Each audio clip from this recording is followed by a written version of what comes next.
आगामी 2026 विधानसभा चुनावों को लेकर पश्चिम बंगाल की राजनीति में हलचल तेज हो गई है। इसी क्रम में सबसे पुरानी पार्टी भारतीय राष्ट्रीय कांग्रेस ने इस बार की सभी 294 सीटों पर अपने उम्मीदवार उतारने का बड़ा फैसला लिया है। पार्टी का मानना है कि इस बार बिना किसी गठबंधन के मैदान में उतरकर वे अपनी वास्तविक ताकत का आकलन कर पाएंगे। इस संबंध में उत्तर 24 परगना जिला कांग्रेस अध्यक्ष तापस मजूमदार ने भाटपाड़ा में आयोजित एक संगठनात्मक बैठक के दौरान मीडिया से बात करते हुए यह घोषणा की है।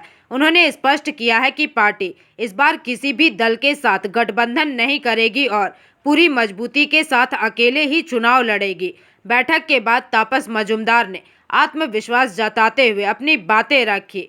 जानकारी के मुताबिक भाटपाड़ा में हुई इस बैठक में जिले के कई वरिष्ठ नेता और कार्यकर्ता उपस्थित थे, जहां पर चुनाव की रणनीति और बूथ स्तर पर संगठन को सक्रिय करने पर चर्चा की गई। আরম্ভ হলো পার্টি অফিসটা বলে লোকে বলে কংগ্রেস নেই কংগ্রেস যে আছে সেটা থেকে আজ থেকে আরম্ভ হলো।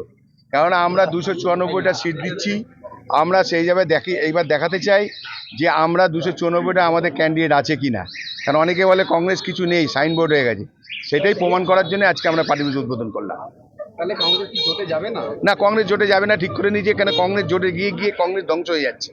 একবার 20 বছর পর আমরা একা লড়তে সাহস পাচ্ছি।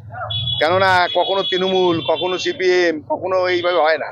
তাই আমরা ডিসিশন নিয়েছি যে আমরা এককভাবে লড়েই আমরা 294টাই দেবো। আর 294-এর মধ্যে আমরা কটা সিট পাই সেটা দেখে নেবে। এখন বলবো না, ইলেকশনের পরে এই বলবো এই ব্যাপারটা। এই এরিয়াটা জুটমিল বেস এরিয়া আছে, অনেক বন্ধ। এই জুট মিলে এটা বন্ধ যে এটা নিয়ে আমরা বললাম, আমাদের নেতা নিজামদা আছে, নিজামদা ঠিক করবে। কেন আইন টুসিটা নিজামদা করে, তো তাই নিজামদা ঠিক করবে। যেদিন ঠিক করবে জুট মিলের ব্যাপার নিয়ে আমরা আন্দোলন করতে রাজি আছি। আমরা সব কংগ্রেস দল আমরা ভর্তি করে নিয়ে আইন টুসি নিয়ে আমরা জুট মিল নিয়ে আন্দোলন করার দরকার আছে। Bureau report, PVTV news.